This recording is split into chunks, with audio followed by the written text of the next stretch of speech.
La pandemia del síndrome respiratorio agudo severo coronavirus 2 SARS-CoV-2 se informó por primera vez en Wuhan, China, en diciembre de 2019. Se movió por todo el mundo a una velocidad sin precedente y está teniendo un impacto socioeconómico y de salud profundo, pero aún en desarrollo.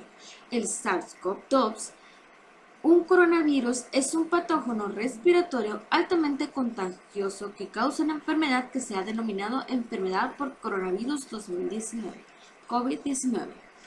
En diciembre de 2009 se observó un grupo de nuevos síndromes respiratorios infecciosos de causa desconocida en Wuhan, China. Los científicos y médicos chinos identificaron un nuevo coronavirus, el SARS-CoV-2, como el patógeno. El 11 de marzo de 2020, la Organización Mundial de la Salud declaró el COVID-19 una pandemia mundial. El 13 de marzo, el gobierno de los Estados Unidos declaró una emergencia nacional.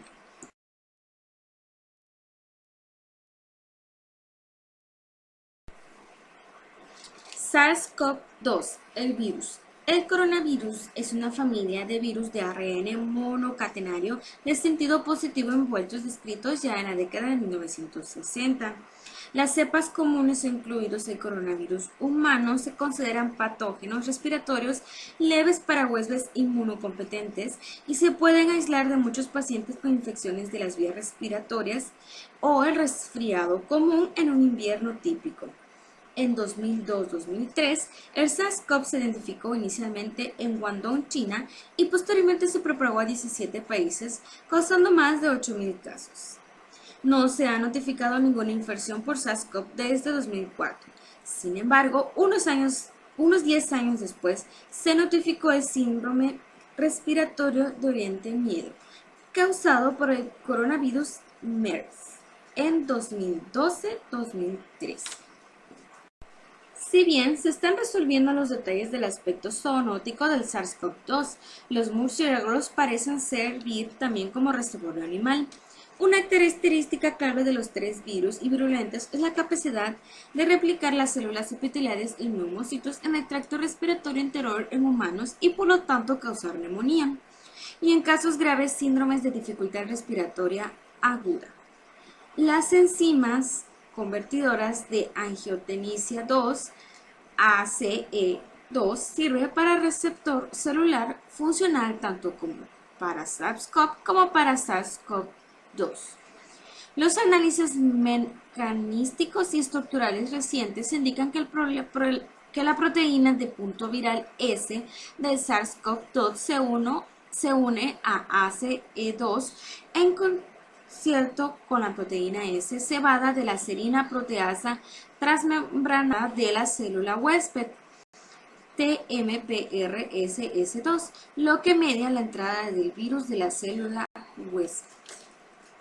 Además de medir la entrada viral, la unión del SARS-CoV-2 a ACE2 y la posterior endocitosis desregulan el sistema de angiotensina, lo que lleva a la pérdida de la protección de la salud mediada por ACE2 y efectos sistémicos adversos. Estos eventos moleculares aumentan la escisión proteolítica mediada por la desintegrina y metaloproteinasa 17, ADAM17. No solo es la propia ACE2 que desregula aún más el sistema de angiotensina, sino también de su sustrato que se desregula aún más en el sistema de angiotensina, sino también de su sustrato primario que libera el factor de necrosis tumoral y junto con la interleucina LI6 y otros mediadores de citoquinas, lo que lleva a la tormenta de citoquinas del COVID-19.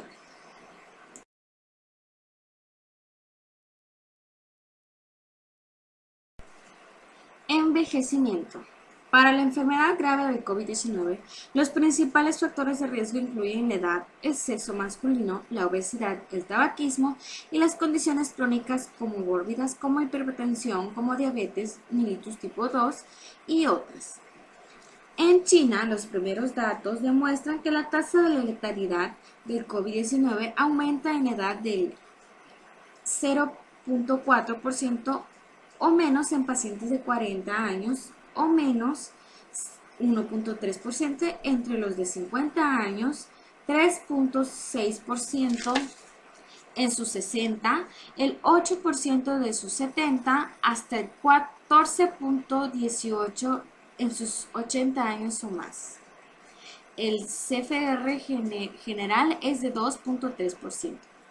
En comparación, el CFR general fue de aproximadamente 2.8% en todo el mundo y el 2.7% en Estados Unidos al octubre del 2020. En Italia, los datos de CFR de COVID-19, el primer país afectado por la pandemia después de China, muestran un efecto más profundo de envejecimiento. Nuevamente, las CFR son de menos del 0.4% o menos en pacientes de 40 años o menos, 1% entre los de 50, 3.5% en los de 60, 12.8% en los de 70, hasta 20.2% en los de 80 y más. El CFR general es de 7.2%. Cabe destacar que el CFR general es el más alto en Italia que en China, 7.2% frente a 2.3% respectivamente. En Francia, del mismo modo, los datos nacionales de Francia hasta el 7 de mayo de 2020 demuestran un aumento relacionado con la edad de las hospitalizaciones y las admisiones de la unidad de cuidados intensivos, además de CFR o muertes. En Estados Unidos, los datos de una gran serie de casos de 5.700 pacientes de COVID-19 que ingresaron en hospitales de la ciudad de Nueva York han demostrado una tendencia sorprendentemente similar de aumentos relacionados con la edad en las muertes por COVID-19. Es decir, las muertes entre los pacientes hospitalizados al final del estudio fueron de 3.3 o menos en los pacientes de 40 años o menos, del 4.8% entre los de 50, del 6.4% en los de 60, del 12.6% en los de 70, del 25.9% mayores de 80 años.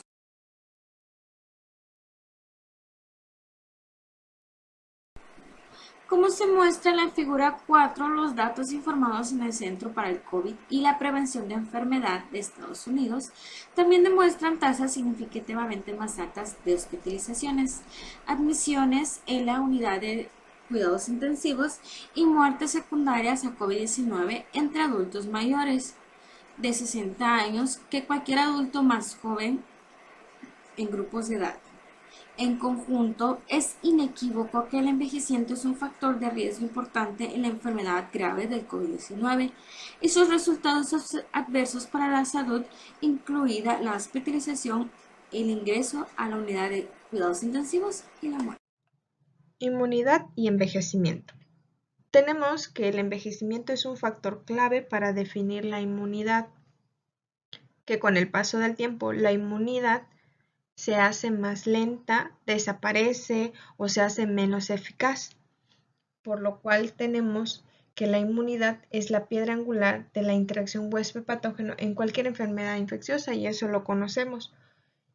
Y se trata de tres aspectos claves, el cual es la vulnerabilidad, que es también el que implica la inmunidad innata dependiente de las respuestas inmunitarias específicas de antígeno y otros mecanismos de protección. También tenemos la respuesta y protección inmunitarias, que es lo que comúnmente conocemos con la manera en la que ataca y cómo se defiende el cuerpo frente a agentes patológicos extraños, y la patología inmunitaria potencial. Dado que el SARS-CoV-2 es un nuevo coronavirus sin respuesta inmunitaria previa, pues toda la población es susceptible y esencialmente no tiene inmunidad colectiva. Sin embargo, se considera que posiblemente los adultos, por poseer una edad avanzada y haber tenido experiencia y haber estado expuesto a miles de virus y bacterias, pues tiendan a presentar algunos antígenos parecidos al del SARS-CoV-2, por lo que principalmente o al inicio de la enfermedad, cuando se le presenta al adulto mayor, pareciera que puede atacarlo y pueda reaccionar de una manera que la enfermedad no se presente. Sin embargo, no termina bien porque al final el SARS-CoV-2 es completamente diferente al que lo haya atacado antes. Es decir, en esta reacción cruzada que se dio donde el organismo confundió al virus del SARS-CoV-2, al final resulta que no es el mismo y pues tienden a no mejorar y sí empeorar, y en algunas ocasiones como consecuencia tiene la muerte. En lugar de proponer la inflamación crónica relacionada con la edad o inmunosenescencia secundaria e infección por citomegalovirus individualmente como mecanismos subyacentes a esta vulnerabilidad, esta hipótesis inmune integra la inmunopatología secundaria a la tormenta de citocinas y la inflamación y la inmunosenescencia como mecanismos comunes complejos que podrían proporcionar una base para estrategias de intervención, como la terapia anti-interleucina 6 y la inmunización de las vacunas COVID-19, como se muestra aquí en nuestra imagen, donde podemos decir que la inmunosenescencia termina siendo vulnerable y en el caso de los adultos mayores, además de hacerlos vulnerables, les provee una severa enfermedad de COVID-19 y muy probablemente lo haga mortal, matando a nuestro adulto mayor. Una tormenta de citocinas e inmunopatología. Los pacientes con COVID-19 grave suelen desarrollar el síndrome de dificultad respiratoria aguda, que requiere intubación y asistencia respiratoria, así como una afectación significativa de otros sistemas de órganos, en el cual, cuando el virus entra al organismo, principalmente ataca nuestro sistema respiratorio, llámense pulmones, alvéolos, bronquios, y tiende a propagarse y diseminarse por otros órganos, ya sea el hígado, el páncreas, el vaso, las principales fuentes donde hay mayor circulación o irrigación sanguínea. Si bien el SARS-CoV-2 se ha caracterizado en cuanto a sus propiedades neurotróficas y neuroinvasivas, la liberación de citocinas inflamatorias y la inmunopatología causada por este virus también pueden desempeñar un papel importante en la contribución de la neuro-COVID y otras manifestaciones sistémicas. Algunas observaciones clínicas hechas en Wuhan, China, indicaron que los pacientes con COVID-19 manifiestan un aumento agudo en los niveles séricos de mediadores inflamatorios como la interleucina 6, la proteína C reactiva, en la cual decimos que mientras el COVID no esté bien diseminado o no esté bien presente en el organismo, pues nuestro cuerpo podría tolerarlo y atacarlo de la manera correcta. Y en otras ocasiones, en el caso de los adultos mayores, no tienen un control ni un stop que los detenga para evitar que continúen con las reacciones y evitar de esa manera también que el mismo organismo se deteriore por haber trabajado de más. Ahora, otros mediadores inflamatorios presentes y elevados en la COVID-19 son las proteínas 10, interferón gamma y la proteína quimiotáctica de monocitos. Todos estos mediadores inflamatorios que son los que hacen que nuestros pulmones terminen inflamándose tanto que el aire y el oxígeno no puedan ingresar, los mismos que pueden hacer que nuestro hígado, nuestro vaso, nuestros riñones en su defecto puedan inflamarse y causarnos una enfermedad severa. La respuesta a anticuerpos. Tenemos que el COVID-19 se han hecho varios estudios donde se demuestra que las respuestas de anticuerpos séricos al SARS-CoV-2, tanto en pacientes graves ingresados en el UCI como en los casos leves que se han recuperado y están en convalecencia, presentan altos anticuerpos, presentan sus concentraciones altas de anticuerpos. Y no se sabe si la infección asintomática también pudiera inducir una respuesta de anticuerpos detectables o si la carga viral determina la respuesta de anticuerpos. Además, aún no se ha determinado el umbral del título de anticuerpos anti-SARS-CoV-2 que se correlaciona con la protección clínica contra COVID-19, por lo cual varios de los pacientes de edad avanzada tienden a ser entubados y algunos incluso que no terminan no saliendo del UCI es decir, no se recuperan o ni siquiera les da tiempo de ingresar a este departamento y fallecen. Los pacientes que salen de UCI presentan pues, los títulos séricos altos de anticuerpos anti-SARS-CoV-2 en comparación con los pacientes de cuadros débiles, es decir, que presentan una mayor inflamación que, como se había mencionado, puede ser por la falta de reguladores de la inflamación. Respuesta inmune mediada por células. Las observaciones clínicas han revelado una linfopenia, que quiere decir que una disminución de los linfocitos. Y esto es significativo, al igual que hay un aumento en el recuento de neutrófilos en la enfermedad grave por COVID-19. Por lo tanto, la linfopenia y la proporción alta de neutrófilos y linfocitos pues, se consideran predilectos útiles de muerte por COVID-19, mientras que los recuentos altos de linfocitos predicen mejores resultados clínicos. La linfopenia pues implica un impacto importante en la inmunidad mediada por células en la etapa inicial del COVID y consiste en el agotamiento de las células T CD4 o CD8. Se puede especular que las células T se redistribuyen desde la circulación hasta el sitio de la infección en los pulmones, y las proteínas virales del SARS-CoV-2 también compartidas con el SARS-CoV pueden suprimir los interferones tipo 1 y esto conduce a una respuesta deficiente de las células CD8. Independientemente en un estudio retrospectivo de 548 pacientes con COVID-19, mostró que los recuentos de linfocitos restaurados predijeron la recuperación durante la hospitalización, mientras que la linfopenia persistió en los no sobrevivientes.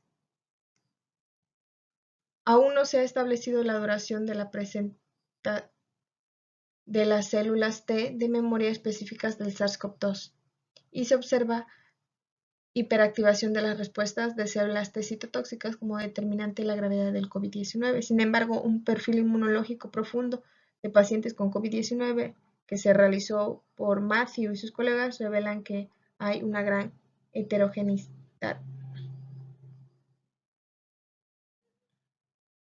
por lo que comprendemos que los linfocitos T son una base celular clave para la protección inmunitaria adaptativa. La hipótesis inmune para la vulnerabilidad relacionada con la edad en adultos mayores. Se considera que la remodelación del sistema inmunitario relacionada con la edad o inmunosenescencia, esta inmunosenescencia es el hecho de que nuestras células o las células principalmente en los adultos mayores presenten un tiempo de vida medio más corto de lo normal, mueran antes de llegar a su vida completa. A eso se refiere la inmunosenescencia y es la razón principal del aumento de la susceptibilidad a las infecciones. Implica un deterioro relacionado con la edad de las defensas inmunitarias contra la infección por SARS-CoV-2 o inmunosenescencia y un mayor riesgo de inmunopatología. Y los niños se salvan abrumadoramente de la enfermedad grave de COVID-19, excepto por la aparición extremadamente rara de un síndrome inflamatorio multisistémico en los niños. Y el deterioro relacionado con la senescencia de la respuesta de interferón tipo 1 es responsable de la mayor replicación viral de influenza en cultivo celular. Y los adultos mayores manifiestan una alteración de la respuesta de interferón tipo 1 a la vacunación contra la influenza. Ahora, en cuanto a la vacunación, la vacunación eficaz y segura contra el SARS-CoV-2 es la mejor estrategia para detener la propagación viral y controlar la pandemia. Es decir, que se prefiere más que los individuos se vacunen para evitar que se propague a mayor cantidad de personas la enfermedad. Una característica llamativa de este esfuerzo global pues son las diversas plataformas de desarrollo de vacunas, desde la tradicional virus inactivado o vivo atenuado, la subunidad de proteína viral, hasta vectores virales replicantes o no replicantes y las plataformas novedosas basadas en ADN o ARN del SARS-CoV-2.